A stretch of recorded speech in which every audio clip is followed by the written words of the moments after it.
ডাকাতি রাহাজানি ছিনতাই নারী ধর্ষণ সহ সব কিছু, কিন্তু আপনি পেয়ার পদ্ধতিতে কিভাবে নির্বাচন হবে এইটা নাকি আপনার ব্রেনে ঢোকে না। পেয়ার পদ্ধতিতে নির্বাচন না হলে দেশের নির্বাচন হবে না, হবে না, হবে না। কেন? জামাত গত 54 বছরে 3টা দাবি উপস্থাপন করছে এই পর্যন্ত।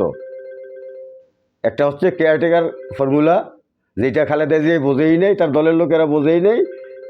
মানে যখন মাগুরার উপনির্বাচন হয় বোঝাই দিছে কেয়ারটেকার গভর্নমেন্ট কি, এবং এক রাত্রে তা বাস্তবায়ন করে পাশ করায়া জামাত ইসলামী বোঝাই দিছে কেয়ারটেকার গভর্নমেন্ট কি, এই জন্য আমরা কি সুবিধা ভোগ করতে পারতেছি। দ্বিতীয়ত, জামাতকে বলা হয় রাজাকার আলবদর স্বাধীনতা বিরোধী। আসলে এটা না। ব্যাপারটা হচ্ছে জামাত ইসলামী স্বাধীনতার বিরোধী না। আমি বলবো যে এরা তখন যে বিরোধিতাটা করছে সেটা ছিল ভারতের আগ্রাসনের বিরুদ্ধে। তারা বোঝাইতে যাচ্ছে জনগণকে ভারত কখনো আমাদের বন্ধু হতে পারে না। সুতরাং একদিন আমরা যখন দুর্বল হয়ে যাব পাকিস্তান থেকে আলাদা হয়ে, তখন ভারত আমাদের উপর এমন আগ্রাসন চালাবে যেটা বুঝবেন কয়েকদিন পরে। এই ছিল জামাত ইসলামের থিম। দেশ ভাগ হয়ে যাক, যুদ্ধ হোক না হোক, এই নিয়ে কোনো বিরোধিতামূলক কোনো বিষয় জামাত ইসলামের মধ্যে ছিল না। আমি হলফ করে বলতে পারি যে জামাতের বিরোধিতা ছিল ভারতের এই অন্যায়, যে ভারত আমাদের উপর করবে, জুলুম যে করবে, এটা আগেই বুঝতো।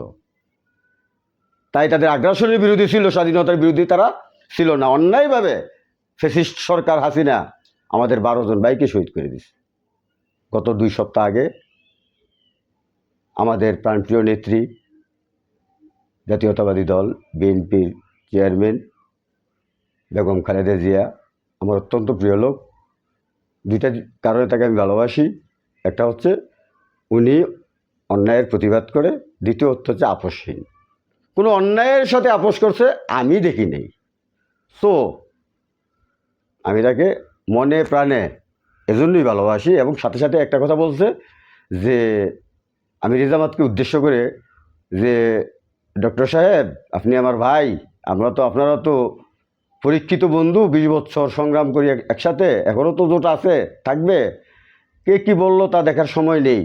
তবে আমি যদি সুস্থ থাকতাম তাহলে জামাতের এই ভাইদেরকে যে এই অন্যায়ভাবে ফাঁসি দিয়ে দিল তার প্রতিবাদ করতাম বা একটা বিবৃতি দিতাম। কিন্তু আমি যাদেরকে কর্মী আর নেতা বানাইলাম, ওই গরু ছাগলরা বোঝেও না নিজেরা, আর বিবৃতি দিবে কি? আপনারা খবর নিয়ে দেখেন, গত 2 সপ্তাহ আগে উনি এই ক্ষমা চাইছে আমি নিজামাতের কাছে, বলছে যে বিএনপি বড়ই অপরাধ করছে। আমি আপনার কাছে ভাই মনে প্রাণে লজ্জিত, অনুতপ্ত। কেন বিবৃতি দিতে পারলাম না? যারা আমাদের সাথে 20টা বছর কাজ করে বিনা স্বার্থে, বিএনপির সাথে আমরা যুগপৎ আন্দোলন করি কোনো স্বার্থ নেই, এটা বিএনপি কেয়ামতের আগে প্রমাণ করতে পারবে না, পারে নাই। সুতরাং নেত্রীকে তো ভালোবাসবই। আর পেয়ার নির্বাচন বোঝে না এখন। আমি আমার স্যারকে বলবো, বিএনপির সেক্রেটারি জেনারেল, উনি আমার স্যার, টিচার। ঢাকাবাড়িতে যখন পড়াশোনা করি উনি আমাকে ইকোনমিক্স পড়াইতেন। স্যার আপনি তো তখন ভালো পড়াইছেন, আমি জানি।